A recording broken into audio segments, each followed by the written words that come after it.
జీవమాయే యెహోవా నీకు చేసిన నంబరువాకు,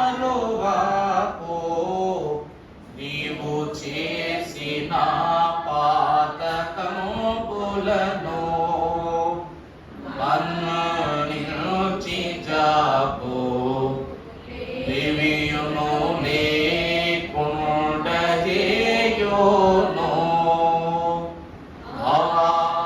కారణముచే దేవ సంస్తుతి చేయవే మనసా. దేవుని యొక్క మహా కనికర కృపా సంపత్తి చేత ఈ ప్రభావిత శుక్రవారం ఉపవాస ప్రార్థనా ఫలములో శిలువదారి అయిన యేసుక్రీస్తు ప్రభు యొక్క సమాధానములోకి పిలిచిన మనకు శిలువ సూత్రము ద్వారా నిత్యము స్తోత్రార్హుడైన దేవుని కనపరిచే ధన్యత ఆది సంభూతుడైన దేవదేవుడు మనకు దయచేయడం గాక. ఆమేన్. ప్రభువునందు దేవుని సంఘమైన వారులారా, గతించిన దినము అతిశయ శిలువాయన అంశములో మనము 6వ ఎన్నో సిలువ అండి? 7వ సిలువగానా 8వ సిలువగా ధ్యానం చేసుకున్నాం. 7వ సిలువే 7వ సిలువ. రోజులైతే 8 కానీ మొదటి రోజు ఇండెక్స్ చెప్పాం, దాన్ని బట్టి చూసుకుంటే 7వ సిలువ. ఈ రోజున అతిశయ శిలువ అనంతరయము. ఈ దిన మన ధ్యాన పాఠమును ప్రభు లేఖన భాగము ద్వారా ధ్యానం చేసుకుందాం. పరిశుద్ధ గ్రంథములో నుండి కృపా భరితుడై ఉన్న దేవదేవుడు భక్తుడైన మార్కు ద్వారా సెలవిచ్చిన పరిశుద్ధ వాక్య భాగము మత్తయి సువార్త 16వ అధ్యాయము 24వ వచనంలో చదువుతున్నట్లయితే, అప్పుడు యేసు తన శిష్యులను చూచి, ఎవరైనను నన్ను వెంబడింప కోరిన ఎడల తనను తాను ఉపేక్షించుకొని తన సిలువను ఎత్తుకొని నన్ను వెంబడింపవలెను. తరువాత తన ప్రాణమును రక్షించుకొనగోరువాడు దాన్ని పోగొట్టుకొనును, నా నిమిత్తము తన ప్రాణమును పోగొట్టుకొనువాడు. చాలండి, చిన్ని ప్రార్థన చేసుకుందాము. దయా సంకల్పమును శిలువ స్వాస్యము ద్వారా మమ్ములను నిత్యము కావలి కాయుచున్న పరిశుద్ధుడు అయ్యున్న మా ప్రియ పరలోకపు తండ్రి, నీ చిత్తమే నా యందు సిద్ధించును, నీ చిత్తమే నా యందు నెరవేరును, నీ చిత్తమే నా యందు జరిగించుమని పరమ భక్తుల యొక్క విజ్ఞాపన స్తుతి ద్వారా ఈ దినమున నీ చిత్తము ఏదైనాను దానిని పొందుకొనగలిగే ధ్యాన శక్తిని జ్ఞానానుకూలముగా ఈ దినమున వాక్యము ద్వారా నీ బిడలమై ఉన్న మా ఎల్లరకును మీరే బయలుపరచుమని మమ్ములను స్వర్గీయ జనముగా అంగీకరించిన అంగీకార శిలువదారి అయ్యున్న యేసు నామమున మిక్కిలి వినయముగా బ్రతిమలాడి వేడుకొనుచున్నాము తండ్రి. ఆమేన్. ప్రభువు యొక్క రక్షణయు క్షేమము సమాధానము ఈ పరిశుద్ధ దినమున ధ్యానించుకొనబోవు మరొక శిలువ యొక్క రక్షణ సౌఖ్య సంపత్తి త్రిత్వ దేవుడు సదా దయచేయును గాక.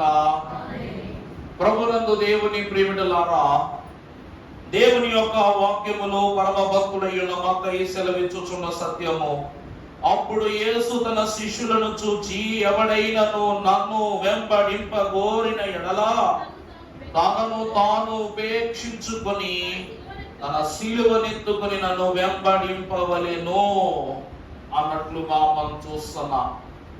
ప్రభునందు దేవుని ప్రియమిడులారా, ఈ దినమున దేవదేవుని ద్వారా మనము ధ్యానించుకున్నవు మరొక సిలువ, అంగీకార సిలువ.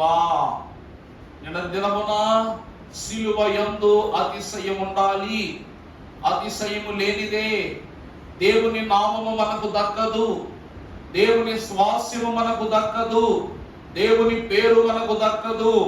దేవుని వారసత్వము మనకు దక్కదు, దేవుని రాజ్యము మనకు దక్కదు, దేవుడిచ్చే జయము మనకు దక్కదు.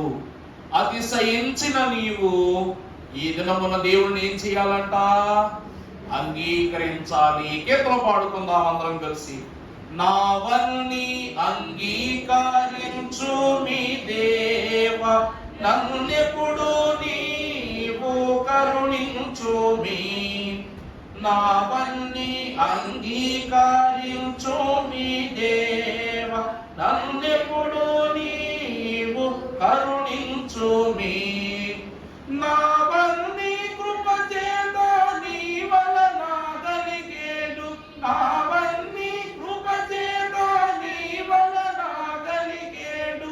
భావంబుగను నేను బహుధైర్యముందేద, భావంబుగను నేను బహుధైర్యముందేద.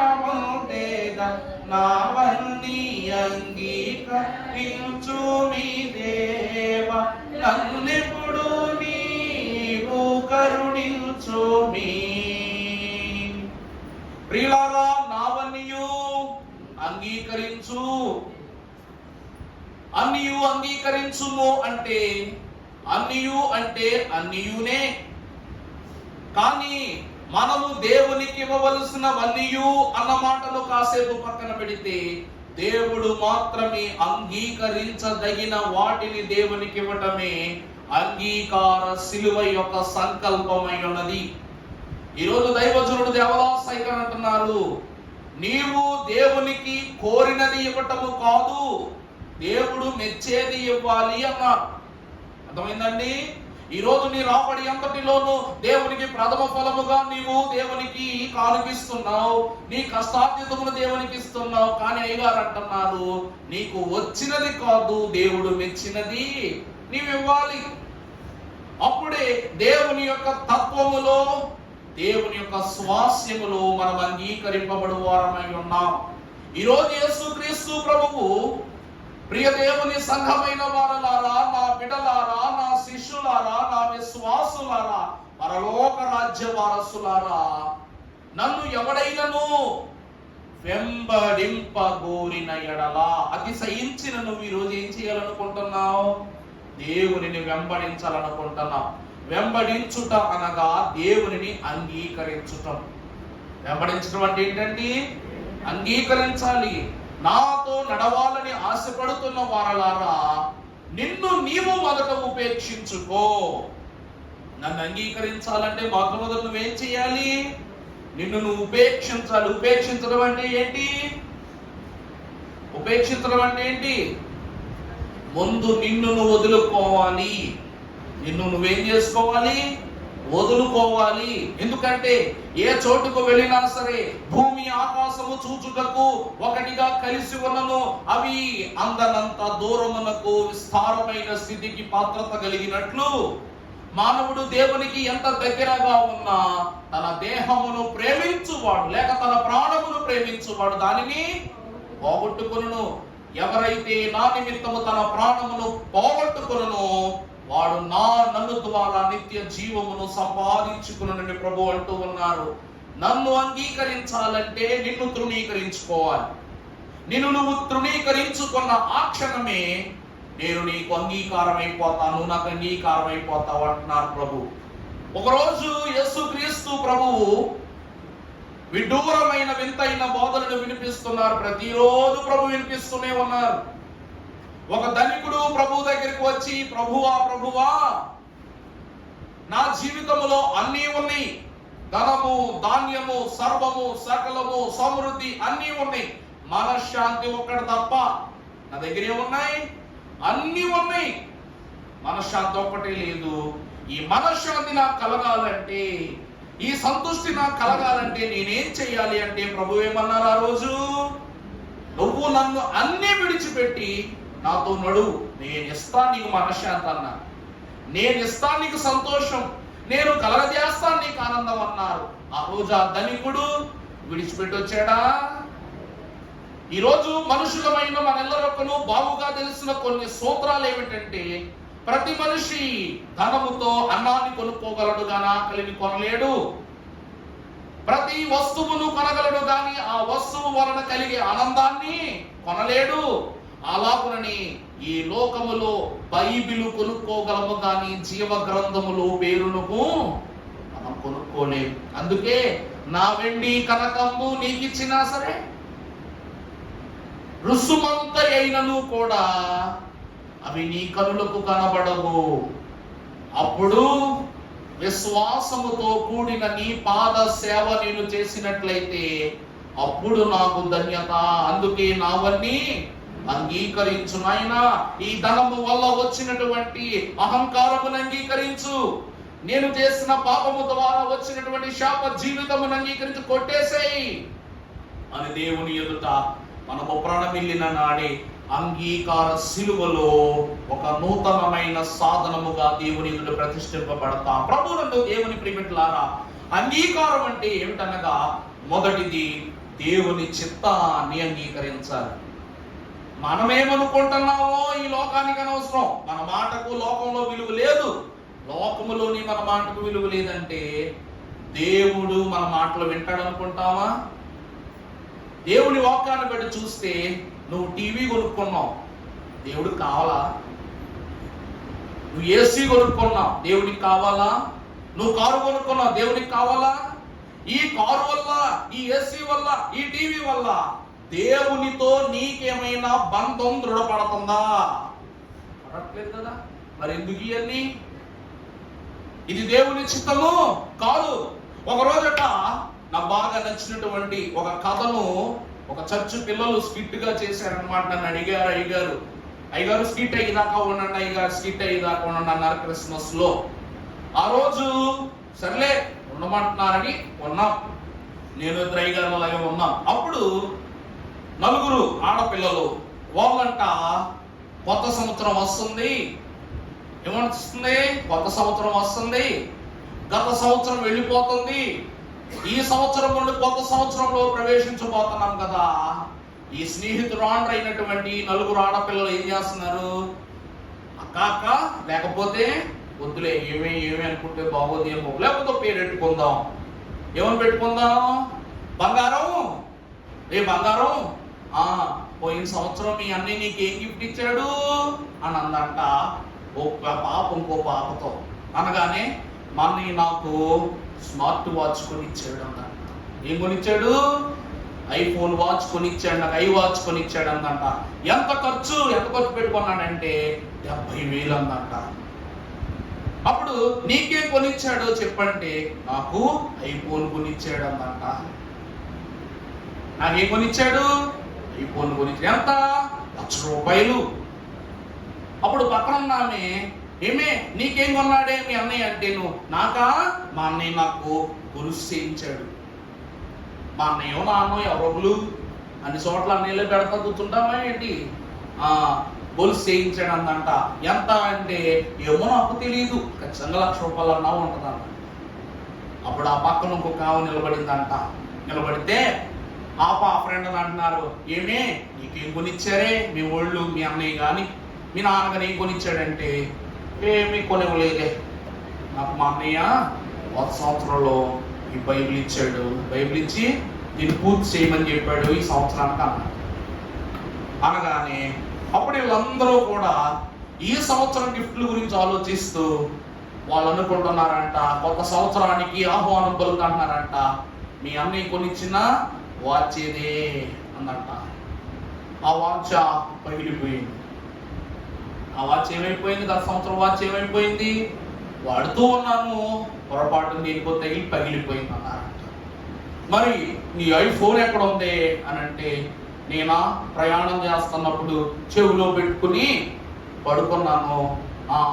మన చంద్రన్న గారు నూతనంగా బస్సులు వేశారు కదా, ఆ బస్సులో ప్రయాణం చేస్తూ చెవులో పెట్టుకుని పడుకున్నాను, నా ఫోన్ ఎవరో కొట్టేశారు అంట. అప్పుడు నీ గొలుసు ఏమైంది అని చెప్పేసి అంటే, ఏముంది ఇంట్లో డబ్బులు లేవని మా అమ్మ తీసుకెళ్ళి బ్యాంకులో తాకట్టేసుకున్నాను. ఇప్పుడు అందరికి పోయినాయి. బైబిల్ కలిగిన ఆమె గతించిన వత్సరములు ఆరంభించిన వాక్యం నూతన వత్సరంలో ప్రవేశించినప్పుడు సంపూర్తి అయిపోయింది. దీని ద్వారా వెండి బంగారముల కంటే నువ్వు గొప్ప దానమును నీ గ్రంథమును మాకు దయచేసినావు కాబట్టి నీకు అనేక కృతజ్ఞత. అంటే ఆ 3 వస్తువుల ద్వారా వాళ్ళకి మేలు కలగలేదు, దేవునికి మేలు కలగల. కానీ దీని వలన మా కుటుంబం అంతయు రక్షింపబడింది. నేను ఎన్నో విజయాలను పొందుకున్నాను, జ్ఞానాన్ని పొందుకున్నాను, దీవెను పొందుకున్నాను, భాగ్యాన్ని పొందుకున్నానని సాక్ష్యం ఇచ్చుకుంటుందంట. అందుకే అంగీకారం అనగా దేవుని చిత్తమును స్వీకరించుట మొదటి స్థితి. రెండవది, మన బలహీనతలను కూడా అంగీకరించాలి. అంగీకారం అంటే ఏంటంటే సిలువ ఎదుట నిలబడి నేను అబద్ధం చెప్పి రానిచ్చుకోగలగలమన్నాడు ఎవరైనా ఉన్నాడా? యేసు ప్రభు ఎదురుగా నిలబడి నేను తప్పు చేశాను అని చెప్పకుండా తప్పు దాట వేయగలిగే సమర్థుడు ఎవరైనా ఉన్నారా? లేరు. బలహీనత ఒప్పుకోవలసిందే. అందుకే నీ బలహీనత తట్టు చూడకు, నా బలం తట్టు చూడని ప్రభు ఎందుకన్నారు? నువ్వు ఒప్పుకుంటేనే నా బలం నీకు ఇస్తాను. డాక్టర్ దగ్గరికి వెళ్ళి కుక్క గరిసిన దానికి టైఫాయిడ్ టీకా వేయించుకున్నా, టైఫాయిడ్ టీకాకి కుక్క గరిసిన టీకా వేయించుకున్నా ఎవరికి నష్టం? మనకే నష్టం. వైద్యుని దగ్గరే మనము అబద్ధం ఆడకూడదండి. పరమ వైద్యుని ఎదుట నిలబడి అబద్ధం ఆడితే అది శాపమే యగును కానీ రక్షణ ఇవ్వదు. రెండవది, మన బలహీనతను కూడా మనం ఏం చేయాలంట? అంగీకరించాలి దేవుని ఎదుట. చివరిది, ఈ బలహీనతను అలాగునే దేవుని చిత్తాన్ని ఒకే స్థలమున ఉంచి పరిపూర్తిగా తీర్పు తీర్చే సిలువ ఎదుట మనము నిలబడి సిలువను అంగీకరించాలి. నిజమా కాదండి? ఎవరు నన్ను అంగీకరించాలని అనుకుంటున్నారో మొట్టమొదట వాళ్ళు వాళ్ళ సిలువను ఎత్తుకుని నాతో నడవండి. మీరు దేన్ని అంగీకరించాలి? ఇప్పుడు సిలువను అంగీకరించాలి. అంటే సిలువను ఎత్తుకున్నవాడు తన బలహీనతను ఒప్పుకున్నట్టే, దేవుని చిత్తాన్ని ఒప్పుకున్నట్టే. దేవుని ప్రియబిడ్డలారా, ఈ దిన లేఖన భాగములో అంగీకారము లేకుండగా విశ్వాసికి పరలోక రాజ్యములో దేవుని యందు నిలబడిన మనకు క్రీస్తు అనువాడు లేకుండా అంగీకారము కలుగదు. పరిశుద్ధ గ్రంథములు మనము చూసినట్లయితే లూకా సువార్త 22వ అధ్యాయము 42వ వచనము మనం ఒకసారి చదువుకున్నట్లయితే, తండ్రి ఈ గిన్నె నా యొద్ద నుండి తొలగించుటకు నీ చిత్తమైతే దీనిని తొలగించుము. చాలండి. మొదటిగా మనము చూస్తే తండ్రి ఈ గిన్నె నా యొద్ద నుండి తొలగించు, అది కూడా నీ చిత్తమైతేనే. అంగీకార సిలువ అనగా ఏమనుకున్నా? దేవుని చిత్తాన్ని ఒప్పుకోవటం. దైవజనులు దేవదాసయ్య గారు ఒక అద్భుతమైన మాట చెప్పారు. అంగీకారము లేకుండా సిలువ లేదంట, విధేయత లేకుండా విజయము లేదంట. అర్థమైందండి నా మాట? ప్రభువు ఈ పాత్రను అంగీకరించారు కాబట్టి సిలువ మీద ఉన్నారు. ప్రభువు సిలువ ఎదుట విధేయులై ఉన్నాము కాబట్టి ఈ రోజు విజయుల వరసలో మనం ఉన్నామా లేదా? అంతాయో మనదే గాదా, యేసు నీకున్నదంతాయో మనదే గాదా, అంతాయో మన ప్రభువు ఆర్జించియున్నాడు, స్వంత బలి అందుకొనుడి, మీ ఆత్మకు శాంతి చెందనీయుడి. ఏమిటంట? అంతయు మన ప్రభు మన కొరకే ఆర్జించి పెట్టాడు. నువ్వు దేని నిమిత్తమై బాధపడుతున్నావో, వేదన పడుతున్నావో, శ్రమ పడుతున్నావో, శోధనను అనుభవిస్తున్నావో వాటినన్నిటినీ తొలగించి, అన్ని విషయములలో ఉన్న ప్రతి చిక్కును తొలగించి రక్షణను సమకూర్చి ఆయన నీ కొరకు ఆర్జించారు. ఇప్పుడు దీన్ని నువ్వేమేం చేయాలి? సొంతము అని అందుకోవాలి. అంటే అంగీకారం చేసుకోవాలి. అవునా కదా? సొంతం అంటే ఏంటి? ఇది నాది, దేవుడికి ఇవ్వగా నువ్వు దాన్ని ఏం చేయాలంట? అంగీకరించాలి. ఈ అంగీకారము ద్వారా మన ఆత్మకి ఏం కలుగుతుందంట? శాంతి. దేవుని చిత్తమును ఒప్పుకుంటే ప్రతి మనుషునికి కలిగేది ఏమిటంట? శాంతి. ప్రభువునందు ప్రియబిడ్డలారా అంగీకారం ఏమిస్తుందంట? శాంతినిస్తుంది. అంగీకార శిలువ శాంతినిస్తుంది ప్రభువు. ఇది మొదటి స్థితి. రెండవదిగా మనము చూసినట్లయితే యోహాను రాసిన మొదటి పత్రిక 1వ అధ్యాయము 9వ వచనము మనం ఒకసారి చూసినట్లయితే, మన పాపములను మనము ఒప్పుకొనిన ఎడల ఆయన నమ్మదగిన వాడును నీతిమంతుడును గనుక ఆయన మన పాపములను క్షమించి సమస్త దుర్నీతి నుండి మనలను పవిత్రులుగా చేయును. ప్రభువు నందు ప్రియబిడ్డలారా బలహీనతలను ఒప్పుకొనుట. అంగీకారం అంటే ఏంటండి? బలహీనతలు ఒప్పుకొనుట. యోహాను రాసిన సువార్తలో అలాగనే ప్రకటన గ్రంథములో ఈ 2 పుస్తకాలలో ఒకటి యేసుక్రీస్తు ప్రభువుతో గడిపిన ప్రతి క్షణములో ఉన్నటువంటి నీతి ఉంటే, ప్రకటన గ్రంథములో యేసుక్రీస్తు ప్రభువుతో గడపబోయే సంఘమునకు ఉండవలసిన తీర్పును గురించి రాశాడు. ఈ మధ్యలో రాసిన ఈ 3 పత్రికలు ఏంటో తెలుసా అండి? హెచ్చరికలు. ఈ 3 పత్రికలు ఏమిటంటే హెచ్చరికలు. ఎందుకంటే యోహాను అనుకుంటాడు ఎప్పుడు కూడా, ప్రభువుని నేను కౌగిలించుకున్నాను, ప్రభువు రూపము నాకు తెలుసు, ప్రభువు యొక్క కౌగిలి నాకు తెలుసు, ప్రభువుతో ఉన్న బాంధవ్యాన్ని బట్టి నేను ఘనస్థితిలో ఉన్నవాడను, నేను రవంత పాపం ఎరుగని వాడను.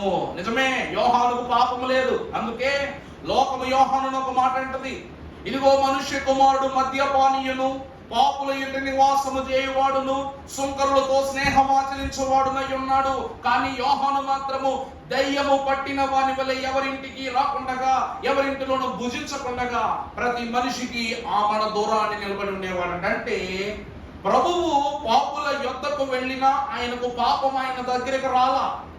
కానీ ప్రభు దగ్గర తను నేర్చుకున్నది ఏమిటంటే, పాపులకు ఎంత దూరముగా ఉంటే అంత పవిత్రులమై ఉండగలమన్నది. అంతటి పవిత్రుడు కూడా పద్మాసు దీపములో దేవుని తేజస్సును తట్టుకొనలేక ఆనాడు సైనికులు చచ్చిన వాణిములు ఎలా పడ్డారు అలా పడ్డాడంటే పక్కకు వెళ్ళి అప్పుడు అంటాడు, నేను ఆ దినమున ధవళమైన ఒక మహారూపమును మహా తేజస్సుతో ప్రకాశించుచున్న ఒకరిని నేను చూచి ఉన్నాను, మనుష్య కుమారుని చూచి ఉన్నాను. ఆయన కుడి చేత 7 నక్షత్రములున్నవి, ఆయన కోటి సూర్య ప్రకాశమానుడై వెలిగిపోతున్నాడని ప్రకటన గ్రంథము ప్రారంభ అధ్యాయము చివరలో పరమ భక్తుడైన యోహాను సెలవిస్తాడు. ప్రభునందు ప్రియబిడ్డలారా, ప్రభువు ఎదుట ఎంత నీతి పరులుగా మనము బ్రతికినప్పటికీ ఈ లోకములో జన్మ పాపము అనేది ఒకటి మిగిలిపోద్ది. అర్థమైందా అండి? అందుకే పాపము ఎరుగని మనుష్యుడు ఈ భూమి మీద లేడు. అందరూ పాపము ఎరిగిన వారే.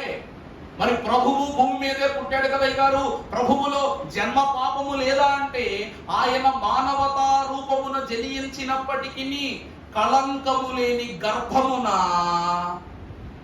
పరిశుద్ధునిగా జనించాడు. కాబట్టి మన ద్వారా ఆయనకు పాపం అంటుకుంది, కానీ ఆయన ద్వారా మనకు పాపము అంటుకొనలేదు. అర్థమవుతుందా అండి? ఈ రోజైనా 2 మ్యాగ్నెట్లు తీసుకుని ఒక సైడ్ ఇలా పెట్టండి, అంటుకుంటాయి. అదే మ్యాగ్నెట్లను ఇటువైపు తిప్పి అంటించండి, నువ్వెంత బలంగా తోసినా అది పక్కకి ఇంటేస్తుంది. దీనిని north to north connection, north to south connections అంటారు. అంటే దాని అర్థం ఏమిటంటే, ఇరువైపులా పాపమే ఉంటే చివరకు పాపమే, దూరమే. అలాగనే ఇరువైపు సమవుజ్జీలైన వారు పోరాడుతుంటే ఇంకా యుద్ధానికి అంతం ఉండదు. అలాగునని ఎప్పుడూ కూడా పాపమును గెలుచుటకు రక్షకుడు రావాలి. రక్షకుని యొక్క యోచనలో పాపము యొక్క అంత్యం ఉండాలి. అలాగునని దేవుని వాక్యం అంటుంది, పాపము, చదువునన్న మాట చదవండి, మన పాపములను మనము ఒప్పుకొనిన ఎడల ఆయన ఎవరంట? నమ్మదగినవాడు. అంటే ఈరోజు మన బలహీనతలను, పాపమున బలహీనతలను ఎవరి ఎదుట ఒప్పుకున్నా, నీ బిడ్డల దగ్గరికి వెళ్ళి, నాన్న నేను పలానా తప్పు చేశాను రా అని చెప్తే నీ కొడుకు మా నాన్న ఒప్పుకున్నాడు అని చెప్పేసి సర్లే మా నాన్న చాలా మంచోడు నా దగ్గర ఒప్పుకున్నాడు అనుకుంటాడా? సరిపోతే ఆడుకోవడానికి ఆ ఛాన్స్ చాలు. దావీదు యొక్క బలహీనత, దావీదు యొక్క పాపము బిడ్డల దగ్గర పశ్చాత్తాప జీవితాన్ని ఇచ్చిందా, లేకపోతే ప్రతిఘటించే జీవితాన్ని ఇచ్చిందా? వ్యతిరేకులయ్యారే తప్ప తండ్రి తప్పు చేశాడు ఒప్పుకున్నాడు అని చెప్పేసి తన తండ్రిని విడిచిపెట్టలేదా? ఏమన్నారంట? మా తండ్రి చేశాడు మేము చేస్తాం, నువ్వు బర్షబాను ఆమెతో నువ్వు సైనించావు అని ఒక కుమారుడు మరొకరితో సైనించాడు. ఈ బర్షబా నీకు కావాలన్న దురుద్దేశంతో తన భర్తను నువ్వు చంపించావు. అలాగని మరొక కుమారుడు కూడా మరొకరిని చంపాడు. కానీ దావీదు నాన్న ఏంట్రా ఈ పని అని అడగలిగాడా? అడిగితే ఏమంటారు ఇల్లు? నీవు తప్పు చేయలేదా, నీవు పాపము చేయలేదా? దేవుని ప్రియబిడ్డలారా, ఎందుకంటే ఈ లోకములు కడుపున పుట్టిన వాళ్ళైనా కానివ్వండి, ప్రాణం ఇచ్చిన తల్లిదండ్రులైనా కానివ్వండి, తప్పు చెబితే ఒకటి దండిస్తారు, రెండు నిందిస్తారు. కానీ మన ప్రభువు పాపం ఒప్పుకొనుట ద్వారా ఆయన నమ్మదగిన వాడు నీతిమంతుడును కనుక ఆయన మన పాపములను క్షమించి సమస్త దుర్నీతి నుండి, అందుకే ఆయనను అంగీకరించాలి. అందుకే నువ్వు ఆయన ఏం చేయాలి? అంగీకరించాలి. నీ తప్పు వలన నీ వారికి నువ్వు దినము లోపవుతున్నావు తప్ప స్వీకృతమవట్ల. కానీ ప్రభువు ఎదుట ఒప్పుకొనడం ద్వారా ఆయన మన పాపాన్ని క్షమించి మునుపటి వల్ల నిన్ను లోకములో నుండి వేరు చేసి పరలోక వాస్తవ్యునిగా వారసునిగా చేసి పవిత్రపరుస్తున్నాడు. అందుకే మన బలహీనతలను మనం ఏం చేయాలంట? ఒప్పుకోవాలి. దేవుని అంగీకరించి ఒప్పుకోవాలి. ఇది రెండవ స్థితి. అందుకే భక్తులు అన్నారు, అంగీకారమే రక్షణ ద్వారము అన్నారు. అంగీకారం అన్నది ఏమై ఉన్నదండి? రక్షణ ద్వారం. అందుకే అంగీకారం అనగా మొదటిది పశ్చాత్తాపం. అంగీకారం అంటే ఏంటండి? అంగీకరించుట ద్వారా మనకు దేవుని ఎదుట పశ్చాత్తాపం కలుగుతుంది. ఆయన నమ్మదగిన వాడు గనుక, అర్థమైందా? ఆయనే నమ్మదగిన వాడు గనక నీకేం కలిగింది? ఆయనను బట్టి పశ్చాత్తాపం కలిగింది. ఆయన నిన్ను నీతిమంతునిగా చేసి సమస్త దుర్నీతి నుండి నిన్ను పవిత్రునిగా చేసినంటే, దేవుడు దుర్నీతి అనగా మనకు తెలిసింది. వాటి నుండి నిన్ను క్షమించి ఎలా మార్చాడంట? పవిత్రునిగా చేశాడు. రెండవది అంగీకారము ద్వారా పశ్చాత్తాపం, నమ్మకముతో కూడిన పశ్చాత్తాపం. ఈ పశ్చాత్తాపము ద్వారా పవిత్రత అనగా క్షమ కలిగింది. నువ్వేమైపోయి శుద్ధుడు అయిపోయావు. దీని ద్వారా ఏం కలుగుతుందట? ఏం కలుగుతుంది? రక్షణ. మన బలహీనతల నుండి రక్షణ. అంగీకార శిలువ ద్వారా రెండవ స్థితి రక్షణ ద్వారము తెరవబడుట. మూడవది మనము చూసినట్లయితే రోమీలకు రాసిన పత్రిక 8వ అధ్యాయము 17వ వచనము. మనము పిల్లలమైతే వారసులము, దేవుని వారసులము, క్రీస్తుతో కూడా మనము మహిమను పొందుటకు ఆయనతో కూడా శ్రమ పడి ఉన్న ఎడల క్రీస్తు తోటి వారసులము. ప్రభువునందు దేవుని ప్రియబిడ్డలారా, యేసు క్రీస్తు ప్రభువులాగా నువ్వు బండలు తొలగించలేకపోవచ్చు, యేసు క్రీస్తు ప్రభువులాగా నీటిని ద్రాక్షరసంగా మార్చలేకపోవచ్చు, లేక యేసు క్రీస్తు ప్రభువులోగా నువ్వు రూపాంతరమును పొందుకోలేకపోవచ్చు ఈ మనుష్య దేహం వేసుకుని. కానీ ఒక్క పని మాత్రం ప్రభుతో కలిసి ఖచ్చితంగా చేయగలం. కురేనీడైన సీమోనుకు గల మనస్సు నీకు ఉంటే, ప్రభు పడుతున్న శిలువ భారమును నువ్వు కనులారా చూస్తే, దానిని మనస్సు యందు ధరించుకుంటే, ఆయన శిలువ భారాన్ని ఆయనతో కలిసి మోయగలవు. బరువెంతో మనకు అనవసరం. ప్రయత్నించకుండా ఫలితాన్ని ఆశించటము తప్పు. ప్రయత్నపూర్వకమైనటువంటి తలంపే ప్రయాసలో ఉన్నటువంటి ఫలితానికి మనల్ని దగ్గర చేస్తుందన్నారు భక్తులు. అందువలన సిలువను అంగీకరించుట. సిలువ అంటే కేవలము సామాన్యమైన విషయము కాదు. స అనగా శిక్షార్థమగు, ల అనగా లువదికీయమగు అనగా హీనమైన, లు అంటే ఏంటండి? హీనమైన, వా అనగా వధస్తంభము. సిలువ అంటే ఏంటండి? శిక్షార్థమైన, హీనమైన వధస్తంభము. అర్థమవుతుందండి? ప్రభువు శిక్షను, హీనమైన శ్రమను, ఆ సిలువ పైన మామూలు శ్రమ పడలేదు ప్రభువు. ఎవరును ఎప్పుడును అనుభవించలేని అతి ఘోరమైన శిక్ష, హీనతను ప్రభువు కలిగించి ఆ వధ స్తంభమునకు మీకులచే కొట్టబడి ఉన్నారు. అందువలన మనము కూడా ఈరోజు పాడుకుంటున్నాం. ఎవరు పాడుకుంటున్నాం?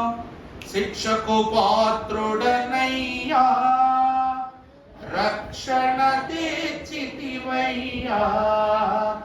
శిక్షకు పాత్రుడనయ్యా, రక్షణ తెచ్చితివయ్యా.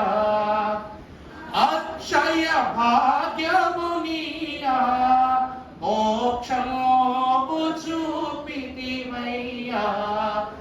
అక్షయ భాగ్యమునియా, మోక్షము చూపితివయ్యా. అపరాధిని యేసయ్యా, కృప చూపి ప్రోమయ్యా. నెపమించకయే నీ కృపలో అపరాధములను క్షమించు. నెపమించకయే నీ కృపలో అపరాధములను క్షమించు. నేనెవరను? శిక్షకు పాత్రుడనయ్యా. అలాంటి నా కొరకు ఏం తీసుకొచ్చావు నువ్వు? రక్షణ తెచ్చిదివయ్యా, అక్షయ భాగ్యమును ఇయ్యా, మోక్షమును నాకు. శిక్షకు పాత్రుడనయ్యా అనే ఒక పదము మాత్రమే నీ మీద ఉంది. మోక్షము తెచ్చింది ఆయనే. ఏమండి? మోక్షం తెచ్చింది ఆయనే, అక్షయ భాగ్యం ఇచ్చింది ఈయనే, రక్షణ తెచ్చింది ఆయనే, మోక్షమునకు నిన్ను నడిపించింది. ఒక చెడిపోయిన వాని కొరకు ఎంత ప్రయాస పడవలసిన అవసరం ఏంటి? నువ్వేమంత గొప్ప సిద్ధపాటు కలిగి ఉన్నావని దేవుడు నీకు ఇవన్నీ ఇస్తున్నాడంటే, ప్రభువా నేను తప్పు చేశాను, నన్ను క్షమించు అని నీ రెండు పెదాలను ఐక్యం చేసి, రెండు చేతులను జోడించి, నీ పాదములను దేవుని శిలువ ఎదుట మోకరిల్ల చేసి, ఒక్క కన్నీటి బొట్టుతో ఆయన పాదాన్ని కడిగావు కాబట్టి ఇవన్నీ నీకు ఇస్తున్నాడు దేవుడు. నీ కన్నీటిని బుడ్డిలో దాచేది నచ్చినప్పుడు చూడటానికో అవసరానికి ఉపయోగించటానికో కాదు. కన్నీరు కొలత వంటిది, కన్నీరు వెలితి లేని కొలతనిచ్చే ధన్యత వంటిది అన్నారు దేవదాసయ్య గారు. అందుకే కన్నీళ్ల ద్వారా కఠిన మనస్సులు ఏమైపోతాయంట? కరిగిపోతాయి. సిలువ అను స్థితి ద్వారా నువ్వు ఎంతటి క్రూరమైన అయిపో, ఎంతటి లోకములోనైనా జీవించు గాని, సిలువను చూచు కొలది ప్రతి శిల వంటి మనస్సు కూడా సమానమైపోద్దంట. దేవుడు ఎదుట ఏమైపోద్దండి? సమానమైపోద్ది. అందుకే ప్రియులారా, సిలువ అంగీకారము ద్వారా ఆయన తోటి వారసులం. మనం పిల్లలమైతే వారసులమైపోతున్నాం. క్రీస్తుతో కలిసి సిలువ శ్రమను అనుభవిస్తే ఆయన రక్షణ భాగ్యములు మహిమకు పాత్రులమై తండ్రి చేత అంగీకరింపబడుతున్నాము కనుక శిక్ష ఎంతయు ఆయన తీసుకుని రక్షణ భాగ్యము మోక్షము మనకు ప్రభువు అనుగ్రహించాడు. అందుకే ప్రియులారా, దైవజనులు ఎప్పుడు కూడా ఒక మాట అంటారంట, ప్రభువుకు ఇవ్వటానికి విశ్వాసుల దగ్గర ఎన్ని ఉన్నా ప్రభువు కోరుకునేది మాత్రము కన్నీరు పశ్చాత్తాపమేనంట. అర్థమైందండి? ప్రభువు కోరుకునేది ఏమిటంట? ఈ కాలంలో పశ్చాత్తాపముతో కూడుకున్న కన్నీరు తప్ప ప్రభువుకి ఇంకేమీ వద్దు. ఈ కన్నీళ్లను ఎక్కడ వాడాలో అక్కడ వాడట్లేదు, ఎక్కడ వాడాలో ఎక్కడ వాడకూడదు అక్కడే వాడుతున్నాం. ఒక కాలం వచ్చిన తర్వాత ఈ కన్నీళ్లు కూడా నీకు సహకరించవాడు తెలుసా? ఒక కాలం వచ్చినప్పుడు ఏమైపోతుందండి, నిజముగా ఏడుద్దామన్న గుండె పగిలేంత పరిస్థితి వచ్చిన నీ కళ్ళలో చొక్క బయటకు రాదు. అవి కూడా ఆవిరైపోతాయి. అలాంటి లోకం రాబోతుంది. అందుకే సిలువను అంగీకరించు. యేసు కూడా నీ కొరకు కన్నీరు విడిచాడంటే ఆయన ఎంత అంగీకరిస్తున్నాడో గమనించు. ప్రభువు కంట్లోంచి నీళ్లు తెప్పించిందే మన పాపం. మన కంట్లో నీళ్ల ద్వారా ప్రభు మనకిచ్చేదే రక్షణ. మీరు దాన్ని కలిగి ఉంటే మీ అంతటి అజేయులు ఈ లోకమున ఎక్కడా లేరని గ్రహించాలి. ప్రభువుకి మహిమ కలుగునోగాక. యోహాను సువార్త 3వ అధ్యాయము 35వ వచనమును మనము చూచినట్లయితే, తండ్రి కుమారుని ప్రేమించుచున్నాడు గనుక ఆయన చేతికి సమస్తమును అప్పగించి ఉన్నాడు. కుమారుని యందు విశ్వాసముంచువాడే నిత్య జీవమును. ఏమండి, ఇన్ని అంగీకరించిన నీవు ఎవరిని బహు చక్కగా అంగీకరించాలంటే తండ్రిని కాదంట. ఎవరిని అంగీకరించాలి? చివరికి తండ్రి తండ్రి తండ్రి అనుట ద్వారా నేను మీ మొరలు వినను అంటాడు ప్రభు. గుర్తుందా ఒక వచనములో? తండ్రి తండ్రి తండ్రిని బ్రతిమలాడుకోవటం వల్ల నా చూపు మీ మీద పడదు. ఎందుకంటే నన్ను చేరుకుని నన్ను తలచుకునే అధికారము కూడా ఎవరి చేతిలోకి వెళ్ళిపోయింది? ఇప్పుడు యేసు క్రీస్తు ప్రభు చేతిలో ఉంది. అందుకే నా నామము పేరిట నా తండ్రిని ఏది అడిగినా అందుకే యేసు నామము జోడించకుండా మనము ఏది దేవుని యొక్క నుండి పొందుకోలేదు. దేవుని ప్రియమిట్లారా, అందుకే ప్రభు ఏమంటున్నారు? తండ్రి కుమారునికి సర్వాధికారం అప్పగించేశారంట. దానిని బట్టి చదవమ్మా. తండ్రి కుమారుని ప్రేమించుచున్నాడు. చూసారా, ఈరోజు పద్ధతి మారిపోయింది. యోహాను సువార్త 3వ అధ్యాయం 16వ వచనములో ఏమని రాయబడి ఉంటుంది? చాలా బాగుంది. 35వ వచనంలో ఏమని రాసింది? అయిపోయింది, సీన్ అయిపోయింది. 16వ వచనంలో లోకాన్ని ప్రేమించిన దేవుడు 35వ వచనములో కుమారుణ్ణి ప్రేమిస్తున్నాడు. అంటే ఏమైంది? ఇప్పుడు వచనాల తేడాలో తండ్రి కుమారునికి ఎంత తలంపునో, ఎంత స్థిరత్వమునో, ఎంత అధికారం ఇచ్చాడు చూడండి. దేవా, లోకమును ఎంతో ప్రేమించావు గనకే నీ అద్వితీయ కుమారునిగా పుట్టిన వాని యందు విశ్వాసముంచు ప్రతి వాడు నశింపకుండునట్లు నిత్య జీవము. చూసారా? నశింపకుండునట్లు నిత్య జీవము పొందునట్లు. అర్థమైందా? లోకాన్ని ఎందుకు ప్రేమించాడంటే కుమారుడు చెప్పటం వల్ల.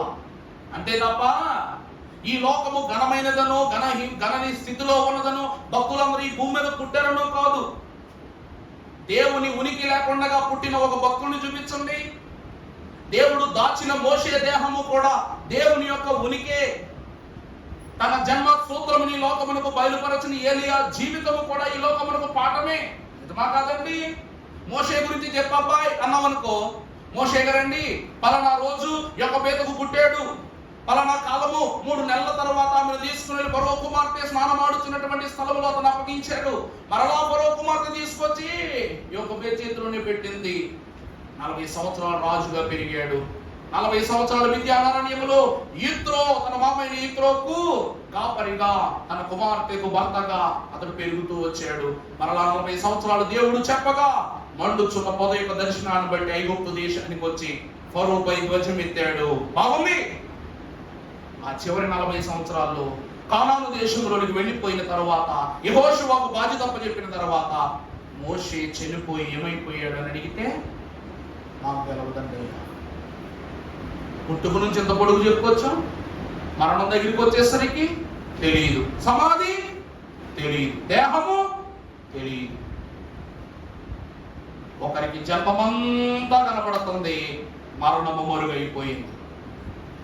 మరి అలాంటి గొప్ప ప్రవక్తగా పిలువబడిన ఏలియా జీవితానికి వస్తే, ఏలియా మహాభక్తుడు అయ్యగారండి యెజెబెలు పైన ధ్వజం ఎత్తాడు, బయలు ప్రవక్తలపై ధ్వజం ఎత్తాడు. ఆకాశంలో ఉన్న దేవుని యొక్క శక్తిని అగ్నిగా భూమి మీదకు దించి బయలు ప్రవక్తల యొక్క అహంకారాన్ని అణిచిపెట్టేశాడు. గొప్ప శిష్యుడైనటువంటి ఎలీషాను తయారు చేశాడు. సార్వత్రిక సంఘానికి విశ్వాస సహితమైనటువంటి బలాన్ని ఇచ్చినట్లు అగ్ని రథములేకి దేవుని రాజ్యాన్ని కొనిపోయాడు.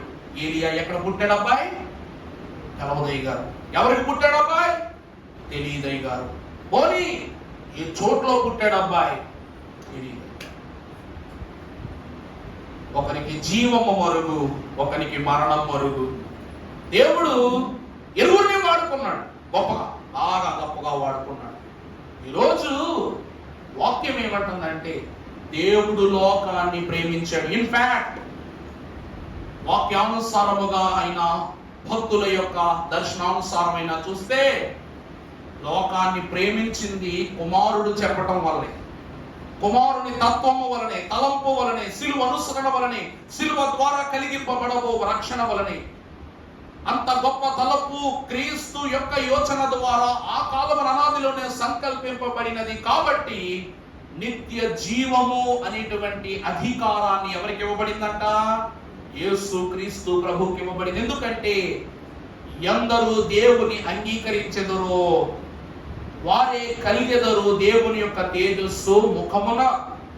అందుకే పరమ భక్తుడైన యోహాను పద్మాసులోను పాడతాడు, ఎందరేసుని వైపు చూచెదరో పొందెదరు వెల్గు ముఖంబున.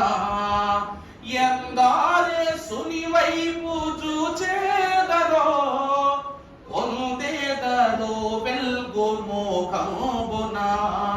సంధియంబు లేక సంతోషించుచు ముందుకు పరుగెత్తెదారో.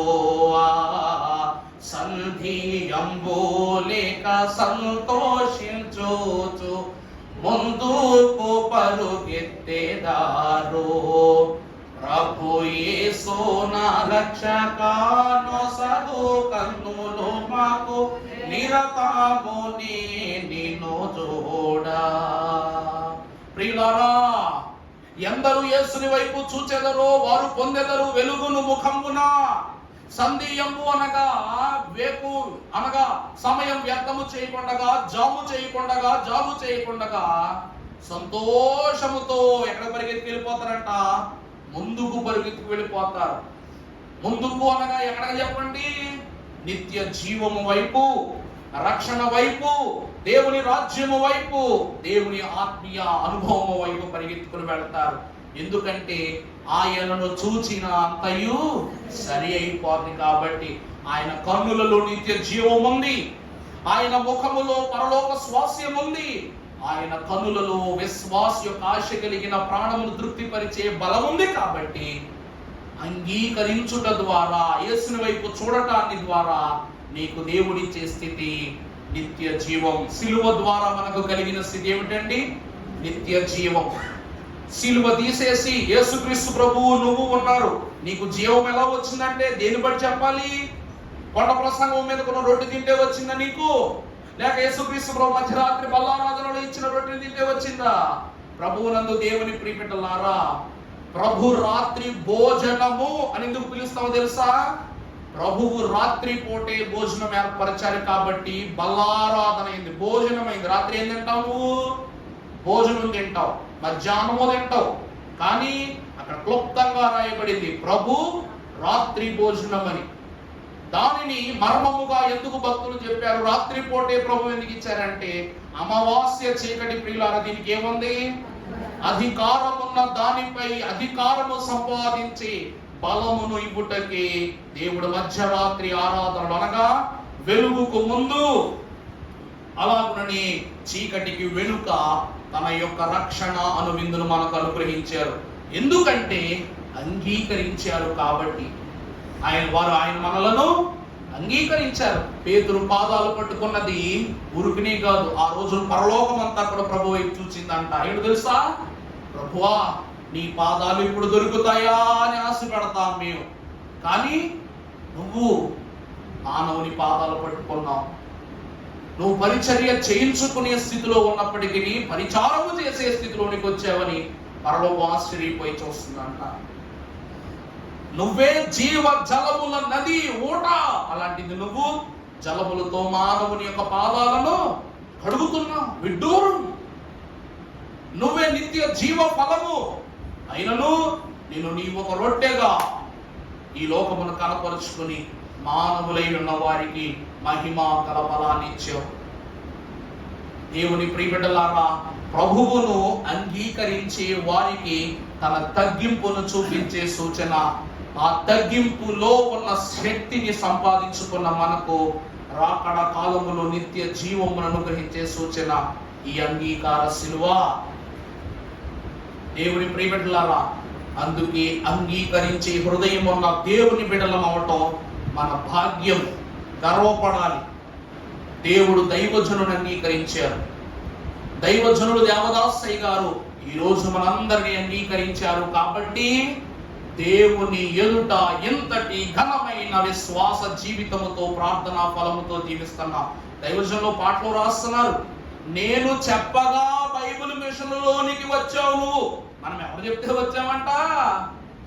నేను చెప్పకుండా బైబిల్ మిషన్లో నుండి నువ్వు పోరాదు అన్నారు. అంటే నీ అంతటి నువ్వుగా బైబిల్ మిషన్లోకి వచ్చేయటము, బైబిల్ మిషన్లోకి వచ్చి బాప్తిసం తీసుకోవటము, బైబిల్ మిషన్లోకి వచ్చి సంస్కారం తీసుకోవటం అది నీ చిత్తం కాదు. అంటే బైబిల్ మిషన్లోకి వచ్చేస్తున్నాను అంటారు. అది ఎవరి చిత్తం అంట? దేవుని చిత్తం. దేవుడు చెప్పగా వచ్చావు కాబట్టి నీ అంతట నువ్వుగా తిరిగి వెళ్ళడం సాధ్యం కాదు. దేవుడు చెబితేనే మరలను తిరిగి వెళ్ళాలి. దైవజనుడు ఏమన్నారు? యువరాజు వలె నువ్వు నా బయటకు రా, నా యొద్దకు రా, బయటకు రా అన్నారు. అలాగనే మనలను కూడా దేవుడు యువరాజుల వలె ప్రతిష్ఠించుకున్నారు, అంగీకరించుకున్నారు. దైవజనుడు అంగీకరించుకున్నారు, మనలను అంగీకరించుకున్నారు. అందుకే అంగీకారము నిత్య జీవ ఫలము. తర్వాత మనము చూసినట్లయితే పరిశుద్ధ గ్రంథములో నుండి రోమీయులకు రాసిన పత్రిక 10వ అధ్యాయము 9వ వచనము. అదేమనగా యేసు ప్రభువని నీ నోటితో ఒప్పుకుని దేవుడు మృతులలో నుండి ఆయనను లేపెనని నీ హృదయము నందు నీవు విశ్వసించిన ఎడల.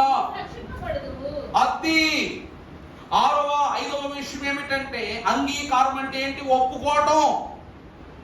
ఎలా ఒప్పుకోవాలి? ఎలా ఒప్పుకోవాలి? అక్కడ ఏమని రాస్తుంది?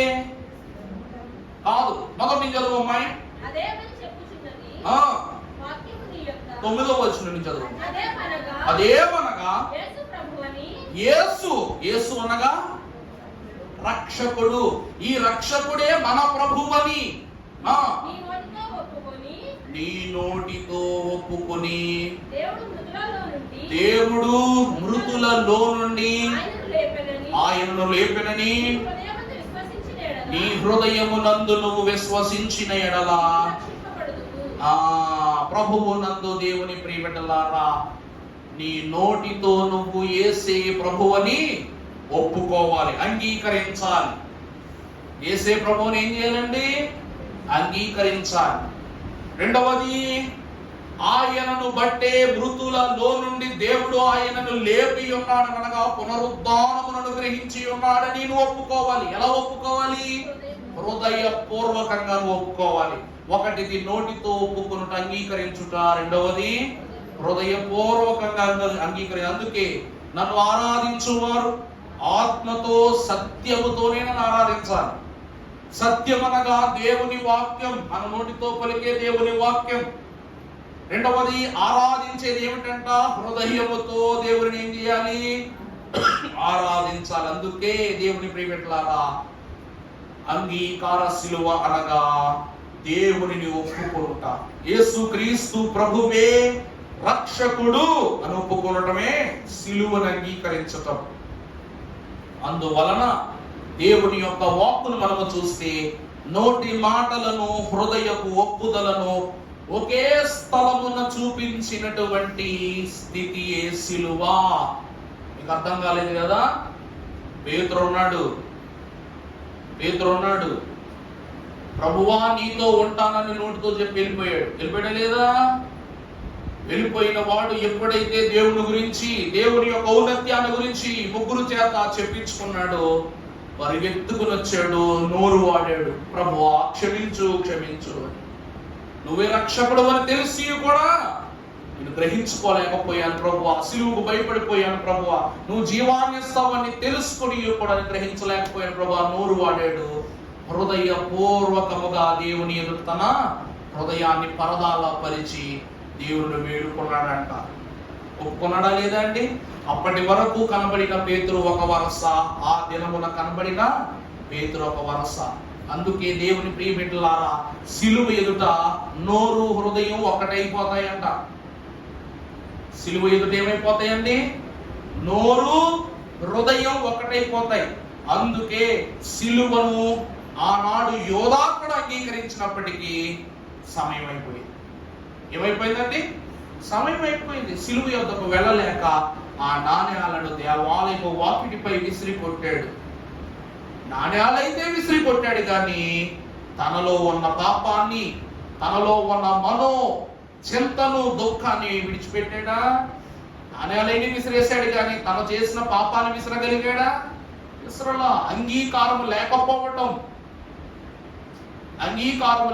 అందుకే యేసు క్రీస్తు ప్రభువే ఏకరక్షణకర్త. అందుకే భక్తులు అంటారు, ఒకటే బాప్తిసం, ఒకటే రక్షణ, ఒక్కరే ప్రభువు, కుమారుడు ఒక్కరే, రక్షణ ఒకటే, బాప్తిస్మం ఒకటే, రాకడ ఒకటే, రాజ్యము ఒకటే, జీవ గ్రంథములో మనకు పేరిచ్చు తండ్రియు ఒక్కడే, ఇవన్నీ ఒకటే. అందుకే యేసు క్రీస్తు ప్రభువు ఏకరక్షణకర్త అని ఎవరు ఒప్పుకుందరో వారు దేవుని సిలువను అంగీకరించిన వరసలో జీవించుచున్నవారు. అందుకే నోరు హృదయము ఒకే చోట నిలబడి మాట్లాడే పరిస్థితి వచ్చే ఆ స్థలమే సిలువ స్థలం. ఏమైందండి? అప్పటి వరకు సైనికుడు ప్రభువును శిక్షించాడు. ఎప్పుడు తన రక్తము చింది అతని ముఖము పైపడి స్వస్థత వచ్చిందో, తన నోటి మాట మారిపోయింది, తన హృదయం యొక్క బాట మారిపోయింది. ఈయన రక్షకుడు అనుకున్నాడా లేదా? ఈయన నిజముగా దేవుని కుమారుడే. పిలాతు ఒప్పుకున్నాడు, పిలాతు భార్య ఒప్పుకుంది, శతాధిపతి ఒప్పుకున్నాడు, చివరికి యోధా ఒప్పుకున్నాడు, అందరూ ఒప్పుకున్నారు. ఎందుకంటే సిలువ ఎంత కఠినమైన కూడా ఒప్పించేస్తుంది. దాని విడ్డూరం, దాని మర్మం అంత గొప్పది. తర్వాత చూసినట్లయితే గలతీ పత్రిక 2:20, గలతీ 2:20, నేను క్రీస్తుతో కూడా సిలువ వేయబడి ఉన్నాను, ఇక జీవించు వాడను నేను కాను, క్రీస్తే. చాలమ్మా. 6వ స్థితి, నేను క్రీస్తుతో కూడా సిలువ వేయబడి ఉన్నాను, ఇక నాలో జీవించువాడు క్రీస్తే. అనగా నాలో ఇక ఏమి లేదు, నేను లేను అంటే నాలో ఇక లోకము లేదు. లోకమును నిరాకరించేదే క్రీస్తును అంగీకరించే మనస్సు. ఏమన్నా అర్థమవుతుందా?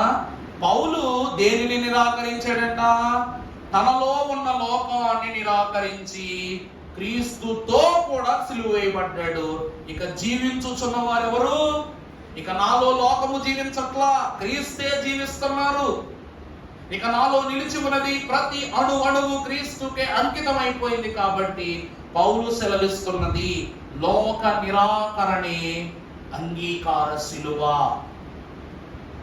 అందుకే ఈ లోకమంతయు సంపాదించి ఆత్మను కోల్పోయినా లాభం ఏమన్నది? భక్తుడు పాడతాడు, మీకు అందరికి వచ్చిన పాటే, చనిపోయినప్పుడు పాడతారనుకోదు. పరదేశంలో ప్రియులారా చనిపోయినప్పుడు పాడే పాట కాదండి.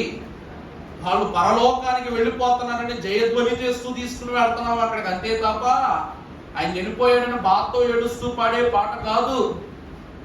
ఈ లోకాన్ని గురించి భక్తుడు అంటాడు, చిత్ర వస్తువులు చిల్లెడి నొకావి చిత్రమైన సంత, లోకము చిత్రమైన సంత, స్థిరమని నముమకు ధరయౌవరికి పరలోకమే స్థిరమో, నిజముగా పరలోకమే స్థిరమో. యేసే మార్గము, యేసే సత్యము, యేసే జీవముగా నిజముగా యేసే జీవముగా. పరదేశులమో ప్రియులారా మన పురమిది కాదిప్పుడు, నిజముగా పురమిది కాదిప్పుడు. ఈ లోకము చిత్ర వస్తువులు చిల్లెడి ఒక విచిత్రమైన సంత. అర్థమైందండి? ఈ లోకం అనే సంతలో అన్నీ దొరుకుతాయి, కానీ అన్నీ దొరికినప్పటికీ ఈ సంత మన సొంతము కాదు. అందుకే స్థిరమని నమ్మొద్దు. ఈ ధర ఎవ్వరికి, పరలోకము మాత్రమే స్థిరము. ఆ మార్గము వైపు నడిపించు. యేసే మార్గము, యేసే సత్యము, యేసే జీవముగా, నిజముగా యేసే జీవముగా అన్నారు. ప్రభునందు ప్రియబిడ్డలారా, అందుకే పౌలు అంటున్నాడు, ఈ సంతలో కొనుక్కొని ఉన్న ప్రతి స్థితి కూడా ఈ రోజు నాతోనే క్రీస్తు విషయమై సిలువ వేయబడ్డాయి. ఇక ఈ లోకాన్ని ప్రభువు నా నుండి తీసేస్తున్నాడు. స్థిరమని అనుకుంటున్న ఈ లోకాన్ని నన్ను తీసేస్తున్నాడు. ప్రభువు నాలో ఐక్యమైపోయారు. ఇక పరలోకమే నాకేమై ఉన్నది, స్థిరమైన ఉన్నది అని పౌలు మహాభక్తుడు అంటున్నాడు. పరలోకాన్ని మరణము పొంది పొందగానే అందుకున్న గొప్ప భక్తుడే పౌలు. శిరచ్ఛేదనం జరగగానే వెంటనే దేవుని యొక్క రాజ్యములోనికి పిలువబడిన పరిశుద్ధుడు భక్తుడు ఎవరండి? పౌలు. ఎందుకో తెలుసా? స్టెఫను తర్వాత అంత గొప్ప భక్తి, అంత త్యాగము పౌలుకు తప్ప ఇంకెవరికి లేదు. స్టెఫను చావు కల్లారా చూశాడంట పౌలు. స్టెఫను మరణిస్తున్నప్పుడు రాళ్లతో కొడుతుంటే చోద్యాన్ని చూశాడంట పౌలు ఇలా నిలబడి. అందుకే అంటాడు, ప్రభువా ప్రభువా క్షమించు. భక్తుడిని హింసిస్తున్నప్పుడు నేను కళ్ళు వేసుకుని చూసి నేను చూపుతో కూడా ఏం చేసిన రోజు పాపం చేశాను ప్రభువా అన్నాడు స్టెఫను విషయమై. నేను దుఃఖిస్తున్నాను, చింతపడుతున్నాను, నేను శిక్షార్హుడని అంటాడు. చూపుతో చేసిన పాపానికి కూడా నేను శిక్షార్హుడిని, నేను తప్పని చెప్పలేదు ఆ రోజు. కానీ ఆ రోజు నేను వెంట చూశాను ప్రభువా, తగులుచున్న రాళ్ళు నాకు లక్ష్య పెట్టట్లేదు, పరలోకం వైపు చూస్తున్నాడు. నువ్వు స్టెఫన్ వైపు చూస్తున్నావు. అట్టి స్థితిలో నీతో సిలువ వేయబడినట్లు, నేను నీతో ఐక్యమగునట్లు స్టెఫను పొందిన శ్రమే నాకు కూడా దయచేయని కోరుకున్నాడంట. మరి అది అంగీకారం కాదటండి. నాయనా, వాళ్ళ నేను కోటీశ్వరుని అవ్వాలి, వాళ్ళ నేను ఉద్యోగస్తుని అవ్వాలి, వాళ్ళ నేను గొప్ప స్థాయిలోకి వెళ్ళాలని ప్రార్థన చేసుకుంటున్నావు. కానీ ప్రభువా, నీలా శ్రమ పడాలని నువ్వెందుకు ప్రార్థన చేసుకోలేకపోతున్నావు? ఎందుకు అంగీకరించలేకపోతున్నావు? సిలువంటే చులకనా? మహామహులు కూడా తన వంచనను దాటి తన పంచను చేరి దేవుని యొక్క స్తుతిని పొందుకుంటారు. అందుకే అంగీకార సిలువను కనుగొనుచున్న వాళ్ళారా, మొట్టమొదటిగా ప్రతి విశ్వాసి కూడా దేవుని హృదయములో తీసుకోవాలి, లోకాన్ని నిరాకరించాలి. పౌలు చెప్తున్న సత్యం అది. చివరి మాట మనము చూసినట్లయితే మత్తయి సువార్త 10వ అధ్యాయము 32వ వచనము. 10వ అధ్యాయం 32. అమ్మా, మనుష్యుల ఎదుట నన్ను ఒప్పుకొని వాడెవడో పరలోకము నందున్న నా తండ్రి ఎదుట. అర్థమైందా మాట? అర్థమైందా? ఏమనుంది అక్కడ? మనుష్యుల ఎదుట యేసు క్రీస్తు ప్రభువును ఒప్పుకొనుట అనే చోట అంగీకరించుట అని పెట్టుకోండి. మనుష్యుల ఎదుట నన్ను ఎవరు అంగీకరించెదరో పరలోకమునందున్న నా తండ్రి ఎదుట నేనును వారిని అంగీకరించదును. ప్రభువునందు దేవుని ప్రియబిడ్డలారా, చివరిది సాక్ష్యం. చివరిది ఏంటండి? అంగీకారం అనగా సాక్ష్యమిచ్చుట. ఈ లోకములో క్రీస్తును ప్రకటించేది పెద్ద బాధ్యత. పాదురులు అంటే గొప్పవారు కాదు. పాదురులు అనగా దేవుని పాద సేవ కొరకై పనివారిగా పంపబడిన వారు. మేము వేసుకునే వస్త్రము అభిషిక్త వస్త్రము, అలాగే పరిచర్యా వస్త్రమై ఉన్నది. అంగీ అంటే ఏమిటండి? పరిచర్యా వస్త్రం. మీకు ఇచ్చేటువంటి విందు ఏదైతే ఉందో, మీకు ఇచ్చే ప్రభు సంస్కారపు విందు ఏదైతే ఉందో, ద్రాక్షరసం ఏదైతే ఉందో, అది మేము ఇక్కడ నిలబడిస్తున్నాం కదా అని అమ్మో అయ్యగారి చేతితో తీసుకోకపోతే అనుకుంటావు కానీ బంతిలో ఘనంగా కూర్చున్న వాడికి వడ్డన ఎంత మర్యాదగా చేస్తే, ఈరోజండి నేను ఒక 10 ఐటములతో వంట చేయించాను. ఒక మాట అనుకుందాం, మంచి కక్క ముక్కతో, స్వీట్తో, ఐస్ క్రీములతో 10 రకాల వంటలు చేయించాను. వడ్డించే చోట అహంకారులను, దుష్టులను, పొగరబోతులను పెట్టాను. నువ్వు అన్నం తింటే నీకు అరుగుద్దా? చెప్పండి. బాబు కొంచెం రైస్ పెట్టుకోకంటే సల్దా అన్నాడు అనుకో, ఎలా ఉంటుంది నీకు? రుచి బాగుంది, స్వీట్ ఏ బాబు అన్నావు అనుకోండి, ఒకసారి ఏంటండి రెండోసారి వేయం అంటే ఎలా ఉంటుంది నీకు? నేనేమని చెప్పాను? సమృద్ధిగా తినండి అమ్మా అన్నాను. నేనేమని చెప్పాను మీకు? సమృద్ధిగా తినే వెళ్ళండి అన్నాను. మీరు సమృద్ధిగా తినటాన్ని నా మాట బట్టి మీరు ఏమాత్రం నా మాట కొట్టేయకుండా సమృద్ధిగా ఇగా తినమన్నారా? తినడానికి సిద్ధపడ్డారు. కానీ మధ్యలో వీళ్ళు ఏం చేస్తున్నారంట? నేను చెప్పిన మాటను నిరాకరించారు. నేను చెప్పిన మాటకు కట్టుబడిన మిమ్మలను నిరాకరించారు. ప్రభువునందు దేవుని ప్రియబిడ్డలారా, వాక్యం ఏమంటుందంటే, ఈ లోకములో మంచి వడ్డనే తృప్తినిస్తుంది. మంచి వడ్డనే ఏమిస్తుందండి? తృప్తినిస్తుంది. పిల్లలు భలే వడ్డించారా? పిల్లలు భలే చూసుకున్నారా? భలే సహకరించారా? భలే సిద్ధపరిచారా? ఎలా ఉందండి ఈ మాటలు? నేను ఎంత రుచుంటే ఏంటక్క వడ్డించడం ఏంటే బాబు, ఎంత బాగా వండితే ఏంటక్క మొదలు పెట్టమంటే కుయ్ అనిపోయి నా మీద. అవునా కాదా? బాగుండదా?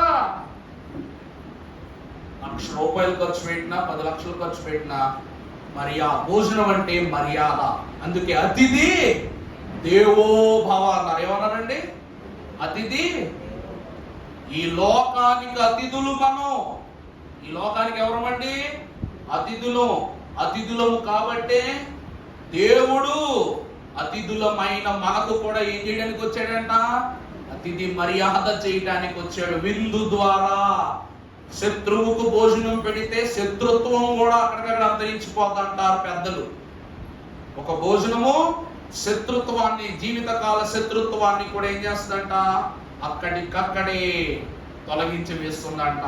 అందుకే ఇక్కడ ఎవరు యేసుక్రీస్తు ప్రభువును ఒప్పుకుందరు అంటే, ఒప్పుకోవటం అంటే ప్రభువుని ఎలా ఒప్పుకోవాలి? సిలువను ఒప్పుకోవాలి, ప్రభు ఇచ్చిన భోజనాన్ని ఒప్పుకోవాలి, ప్రభు చెప్పిన బోధను ఒప్పుకోవాలి, ప్రభు చేసిన కార్యాలను ఒప్పుకోవాలి. అస్సలు నువ్వు దేవుని బిడ్డవన్న సాక్ష్యాన్ని నువ్వు ఒప్పుకోవాలి. ఎవరి దగ్గర ఒప్పుకోవాలి? మనుష్యుల దగ్గర ఒప్పుకోవాలి. మొదట నువ్వు ఎవరి దగ్గర ఒప్పుకోవాలి? నేను దేవుని బిడ్డను గర్వపడుతూ చెప్పాలి తప్ప నువ్వు క్రైస్తవుడు అంటే కాదండి, కాదా అంటం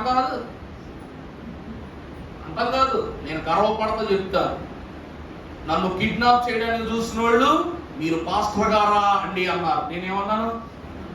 పాస్టర్ గారిని అన్నాను. వదిలేసారు. ఆ బుద్ధాలకు ఎక్కడి నుంచి పుట్టుకొచ్చింది? దేవుడే.